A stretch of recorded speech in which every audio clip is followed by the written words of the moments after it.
greatly gifted by God, but who allowed the pleasures of the world to distract him from faithfulness.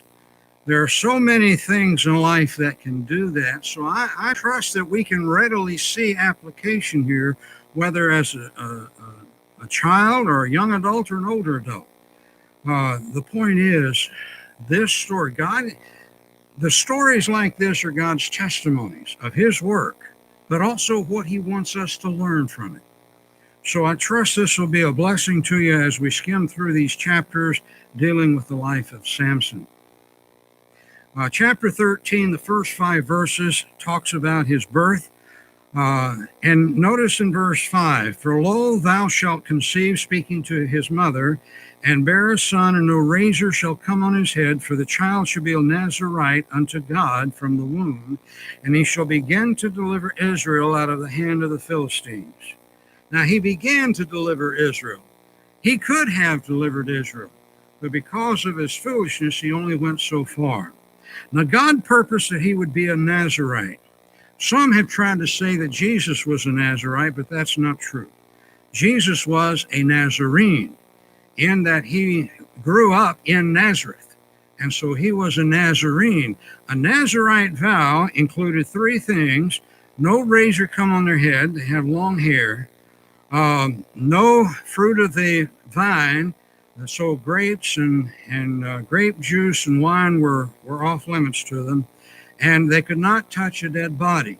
So if any of the family was to pass away, other members of the family would have to take care of them. They couldn't be involved in that. Now, Jesus, he touched dead bodies to bring them to life. He turned water into wine, so I'm confident he touched it. So we recognize that during the Passover feast, we see how he passed the cup around of the wine. And so to say that Jesus had to have had long hair because he was a Nazarene is completely incorrect, because he was a Nazarene, not a Nazarite. Samson was from God's purpose to be a Nazarite. Notice verse 25 of this chapter. Well, let me back up just a little bit. I want you to look in verse 17 and 18. "Manoah," that's Samson's father, "said unto the angel of the Lord, What is thy name, that when thy sayings come to pass we may do thee honor? And the angel of the Lord said unto him, Why askest thou thus after my name, seeing it is secret?" And the word secret carries the thought or the idea of wonderful. "And his name shall be called Wonderful." This is a theophany, or shall we say a Christophany, a pre-incarnate appearance of Christ. And so we recognize the message came directly from the Lord. Now look at verse 25. "And the Spirit of the Lord began to move him," speaking of Samson, "at times in the camp of Dan between Zorah and Eshtaol." Now, nothing is stated about how he grew up. The verse before just says the woman bare a son and called him Samson. And he grew, and the Lord blessed him. And the Spirit would come upon him. He wasn't strong because of natural abilities. It wasn't because he worked out and his weights worked better than the other kids' weights were working out as well. He had his strength by the Spirit of the Lord.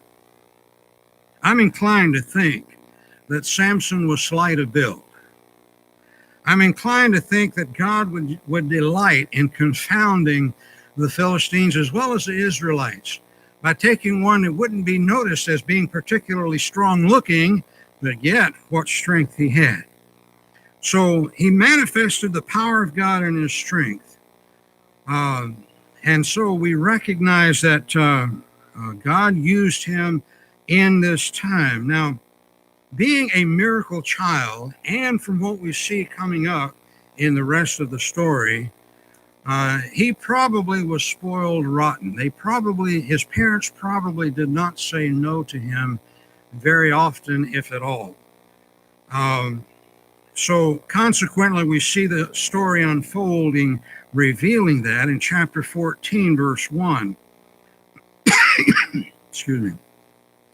And Samson went down to Timnath and saw a woman in Timnath of the daughters of the Philistine. He came up and told his father and mother and said, I have seen a woman in Timnath of the daughters of the Philistines. Now therefore get her to me to wife. Then his father and his mother said unto him, Is there never a woman among the daughters of thy brethren, or among all my people, that thou goest to take a wife of the uncircumcised Philistines? And Samson said unto his father, Get her for me, for she pleaseth me well. But his father and his mother knew not that it was of the Lord that he sought an occasion against the Philistines, for at that time the Philistines had dominion over Israel. Israel had gotten involved in the same cycle. They went back into idolatry, so God allowed the Philistines to dominate them, and so they were in dominion over Israel. And so the Israelites had cried out to the Lord, and God was about to use Samson to deliver them from that dominion. Now, in his request, we recognize that his choice was based upon what he saw in the woman, not upon any biblical principle about mixed marriages that God forbid. He maximized her beauty and minimized God's ways in the choice that he made. He foolishly disregarded his parents' wishes. Parents have experienced more of life, so they tend to see things more clearly, particularly if they're believers. I know it's tough to realize sometimes when young men, young women are in disagreement with them, but the facts are facts. Your parents have been a teenager. You have not yet been a parent. And so consequently, God gave to every child exactly the parents he wanted to have. And so consequently, it's important that we hear what they have to say. But in Samson's case, the heart does what the heart wants, often ignoring truth. And so his response to them was, she pleases me well. In other words, this is right in my eyes. This would please me. But what is right in God's eyes didn't mean that much to him as far as women were concerned. But through it all, God was still working. God knew that spoiled Samson would follow this particular path. But while Samson disregarded God's ways, God still worked to accomplish his purpose, showing his sovereign power. His purpose is going to be realized in spite of our stupidity, in spite of how we can get sometime apart from him. He's still going to accomplish his purpose. Well, in verse 5, then went Samson down and his father and mother to Timnath and came to the vineyards of Timnath. And behold, a young lion roared against him, and the Spirit of the Lord came mightily upon him, and he rent him as he would have rent a kid, and he had nothing in his hand, but he told not his father or his mother what he had done. Now, the first question that comes to mind is, what was he doing in the vineyard? If he was a Nazirite, he shouldn't be in there snacking of grapes or raisins or whatever. But nevertheless, that's where he was. Apparently, he was separated from his parents, and it may have been a shortcut and it's legitimate, but given his mindset and what we see about him later, I can't help but wonder. Now, the Spirit of the Lord empowered him, enabling him to kill a lion. Now, lions are not pussycats. Lions are not something that sometimes we see in television, animals that are a little bit smaller. But lions can be 200 to 300 pounds, and when they attack a man, it's a ferocious thing. And they use lions to execute Christians.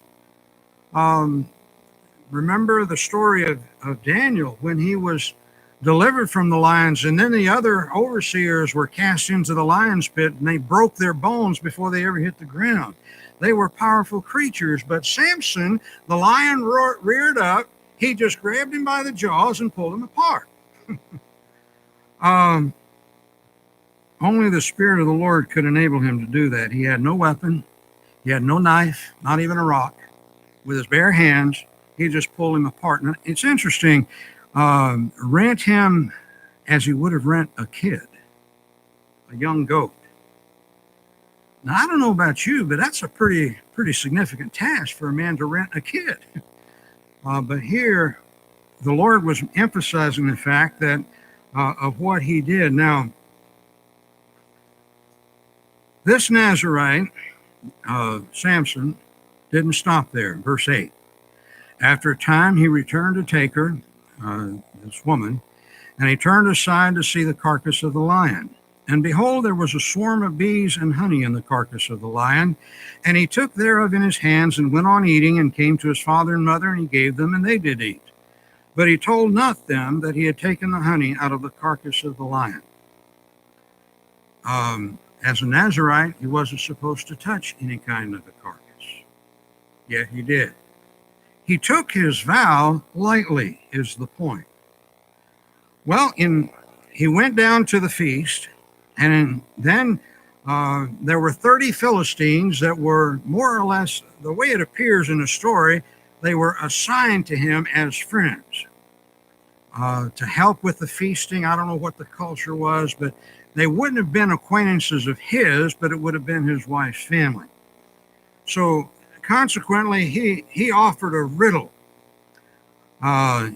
In verse 13, if you cannot declare it, then shall you give me 30 sheets and 30 change of garments? And they said, put forth the riddle. And he said, out of the eater came forth meat, out of the strong came forth sweetness. And they couldn't expound the riddle. All right, he's referring to the honey that he got from the lion. Well, he put forth the riddle, and they very confidently figured that they could figure it out, but they couldn't. So they threatened his wife if she didn't learn the riddle and tell them. But she didn't go to him and tell him that they threatened her. So she apparently had a divided loyalty here. She was apparently she was already married to him to a certain extent. Maybe it was because she was referred to as his wife.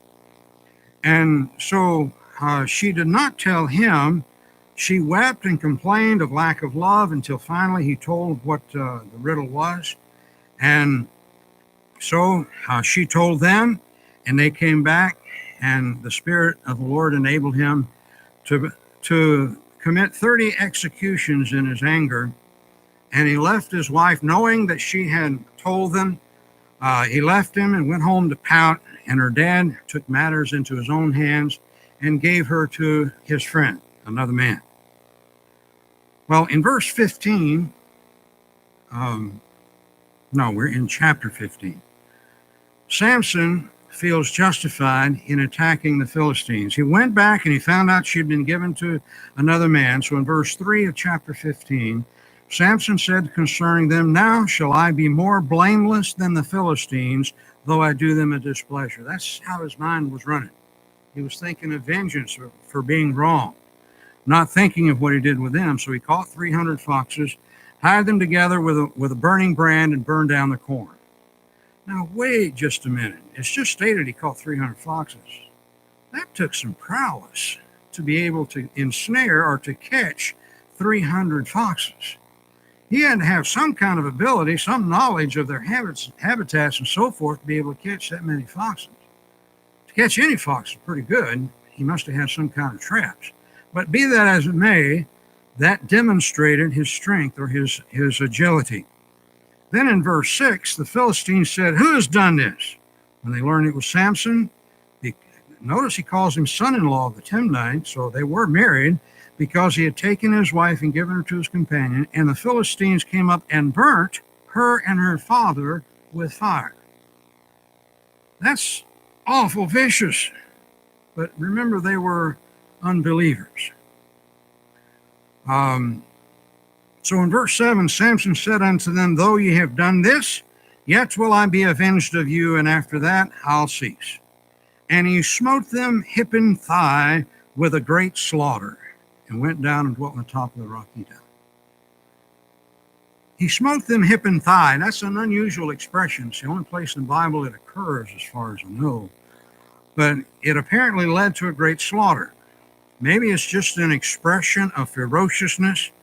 I've read different ideas. It could mean that he used a sword and swiped at their legs, causing them to fall, and then he could slay them. It may have been a wrestling term to bruise them to death, to stomp on them. It may have been speaking of killing horses as well as footmen, and it may have been as they fled, he tripped them and trod them to death. Those are some of the ideas that it could have been, but in any event, it was ferocious. He was absolutely terrifying. Then in verse 14, we see where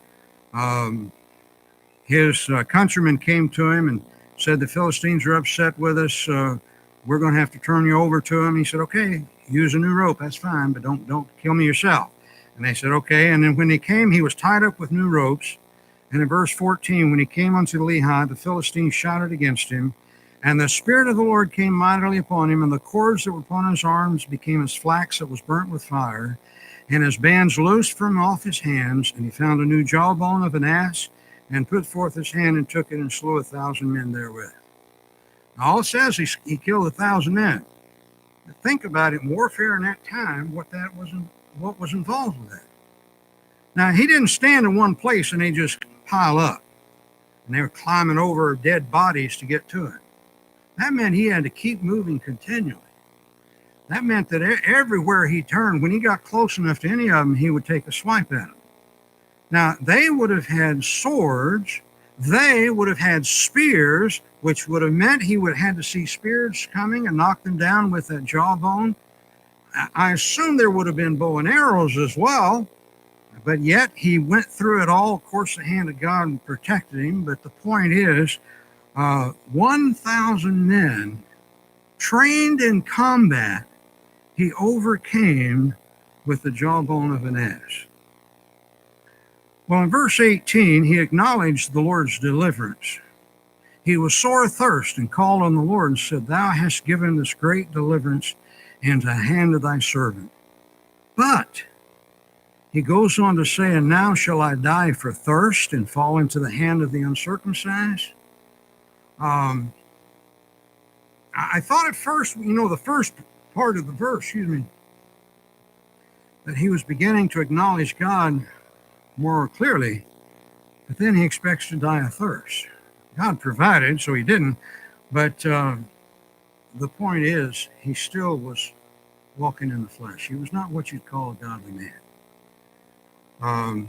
Verse 20 says he judged Israel in the days of the Philistines 20 years. So it wasn't to deliver them from the Philistines, but to deliver them while they were under the Philistine rule, that apparently he ministered to the nation. Chapter 16, we come to his story with Delilah. Verse 1, Then when Samson to Gaza saw there a harlot, went in unto her, and was told the Gazites, saying, Samson is come hither. They compassed him in, laid wait for him all night in the gate of the city, and were quiet all that night, saying, In the morning, when it is day, we shall kill him. Samson lay at midnight, and arose at midnight, and took the doors of the gate of the city, and the two posts, and went away with them, bar and all, put them upon his shoulders, and carried them up to the top of a hill that is before Hebron, about 38 miles. Now, gate to a city, that's not doors like we see here. Gates to a city would have been massive, attached with concrete, large bolts. And he just yanked them up and walked away with them. So after a night of partying, he carries these gates for 40 miles. Now again, we're seeing how he disregarded God and that he went into a harlot. The pursuit of the pleasure was greater than God's ways. The Philistines learned of his debauchery and locked the gates. A city gate, again, would have been massive. And yet he walked all night with them, 38 miles. That meant into the next day. He would have had to have been jogging to get it there the next day. So in verse 4, he comes to Delilah. But again, he chooses her out of rebellion. A Philistine woman, not a Hebrew. So if he had remained pure, if he had sought an Israelite, he could have done so much more. But in verse 5, um, his relationship was developing with her, and the lords of the Philistines came up unto her and said unto her, entice him, and see wherein his great strength lieth, and by what means we may prevail against him, that we may bind him to afflict him. And we will give thee, every one of us, 1,100 pieces of silver. She was about to be a rich woman, and that meant more to her than Samson. So she complied. She did what she could to try to figure it out. Samson just considered it a game. So he gave her 3 different lies, and she acted on those lies. And I don't know why it didn't ring a bell in his head, but he lied to her 3 times. First was green vines. Tie him up with that, and he'd be like anybody else, he told her. And so she did that. And then after he fell asleep, then she woke him up saying, the Philistines be upon thee. And he got up and left, and it didn't mean anything. Same with new ropes, and the same with his hair being woven in a weaver's beam. He didn't get it. He was blinded by his love or his lust, whatever, worn down by her appeal. She continually cried. She really wanted that money. And she cried, and she said, you don't love me. Why don't you tell me wherein lies your great strength? And so she went on and on. So day after day, he had entrusted an evil woman then with the truth. Now, notice, we all know the story. He succumbed to her wiles. He told her the truth. She had a slave come in and cut his hair while he was sleeping. And then she said the Philistines were upon him. And he thought he would get up just like at other times and leave him. So in verse 20, she said, the Philistines be upon thee, Samson. And he woke out of his sleep and said, I will go out as at other times before and shake myself. And he wist not that the Lord was departed from him.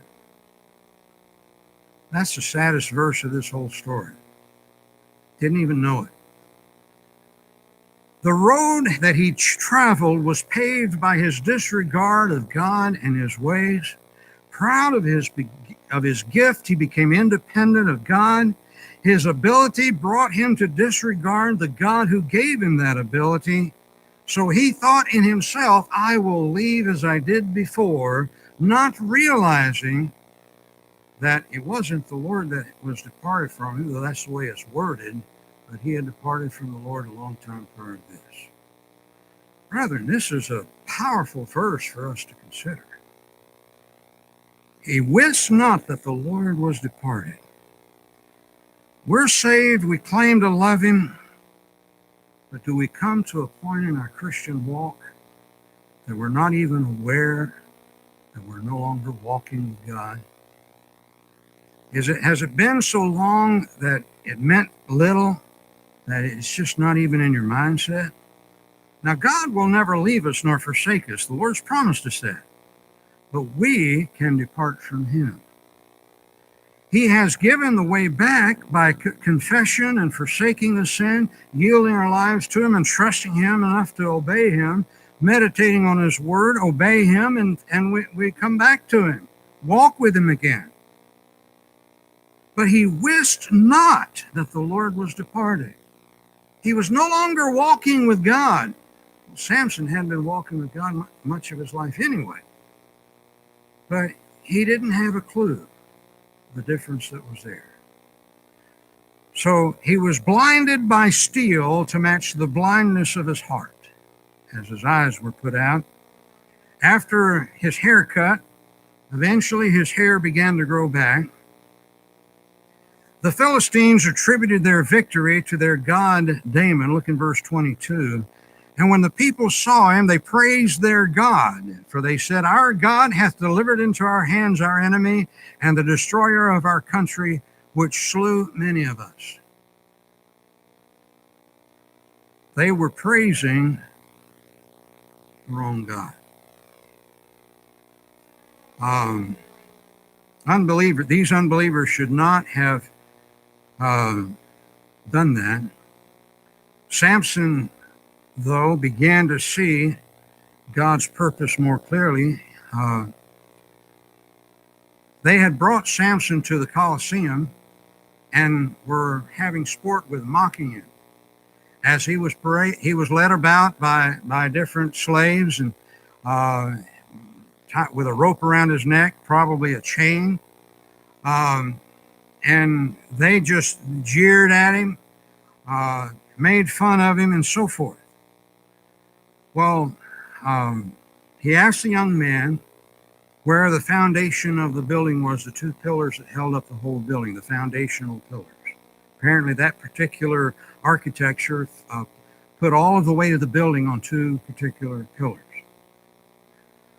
Look at verse 28. Samson called unto the Lord and said, O Lord God, remember me, I pray thee, and strengthen me, I pray thee, only this once, O God, that I may be at once avenged of the Philistines for my two eyes. His prayer was still self-focused, but nevertheless, he now understood God's purpose and his strength. Angry about losing his eyes, he called out to the true God. Verse 30, and Samson said, let me die with the Philistines, and he bowed himself with all his might. So he recognized he was going to die in this particular feat.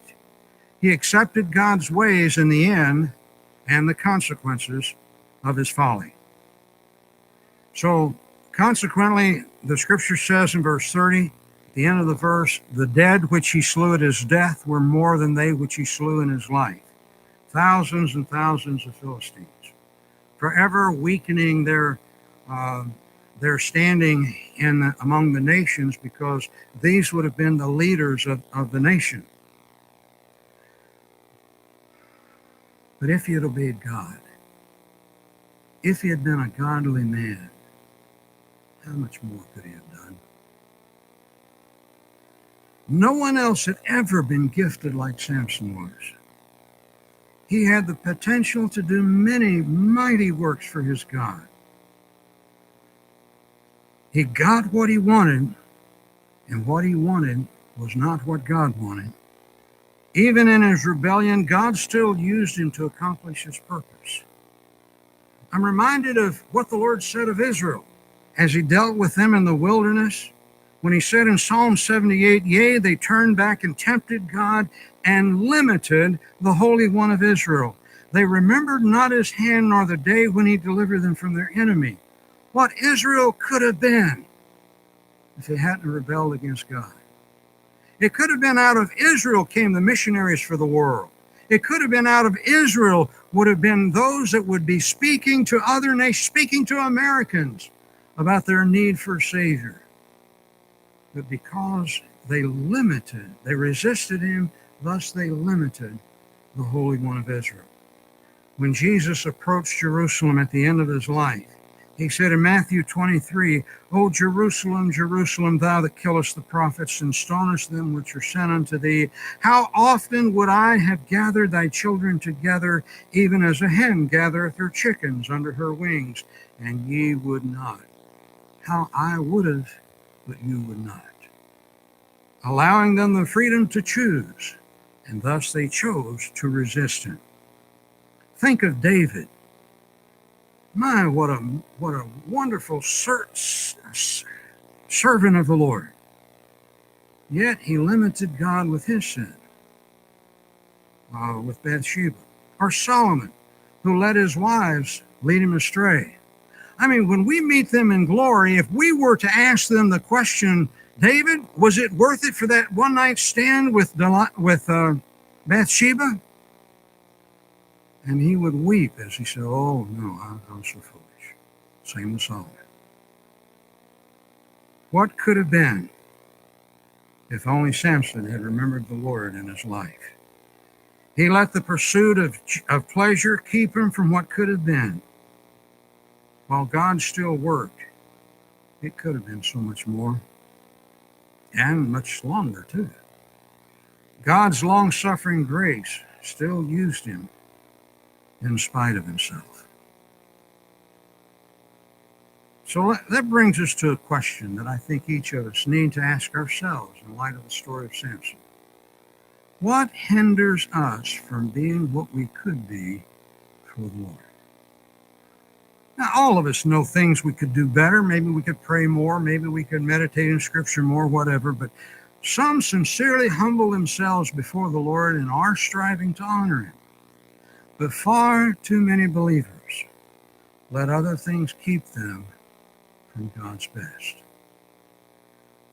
Some of the things can hinder our walk with Him. I mean, experiences when we choose to let anger and bitterness into our hearts. We limit God when we do that. Or experiences where we allow discouragement and despair to rule over us, so we cower. Our relationships with worldly people that pull us away, or getting so busy with life we settle for second best. In other words, misplaced priorities. Unwilling to discipline oneself to meditate in His Word. Lack of time alone with God. Making church attendance a lower priority. Lack of motivation. Laziness about the things of God. Apathy because of that laziness. For whatever reason, what hinders us from being how God can use us? Every one of us will see the Lord face to face, first in the air and then at the judgment seat of Christ. How we meet Him, how we will stand before Him, will be largely determined by how we live our lives in this world. So let us live so that we will meet Him with confidence and not with shame, knowing that we did our best to honor Him with our lives. So, brethren, if there's anything in your life that is hindering you from this walk with Christ, would you confess it, forsake it, yield your life to Him, and trust Him enough to obey Him in whatever He has for you to do, so that when He comes, you can meet Him with confidence in the air, and as you stand before Him at the judgment seat of Christ, receive rewards for faithfulness. Now, my purpose is not to send everybody on a guilt trip, because all of us can see ways that we could do better. We can see our shortcomings, and on we could go. But my purpose is to get our focus on the future meeting with the Lord, that we evaluate our priorities and make adjustments wherever they're needed, that we anticipate meeting Him with joy and the confidence that we did our best to live our lives for Him. From this point on, we will structure our priorities, set goals to fulfill those priorities, and follow through with every effort to honor Him. We may not fulfill all of our goals, but it won't be for lack of trying. That's what we can learn from the story of Samson, a man greatly gifted of God, but allowing his own desires to interfere with what could have been. Let it not be said of us. May it be said of us at the end of our lives, we did what we could to honor Him. Let's bow together for prayer. Father, thank You for the truth of Your word. Thank You for the story of Samson. On one hand, we grieve at what we read. We wonder at what could have been. On the other hand, we recognize in ourselves that there are priorities that we could change. There are goals we need to set. There are things that we can do to put us in a position where we can be used more than we are. Father, there are many folks out there that we know, whom You love, You want to bring to Yourself. I pray that we would learn to be faithful, that we would grow in such a way in our walk with You, that we can be instruments in Your hand to bring many to Yourself. In Jesus' name we ask it. Amen.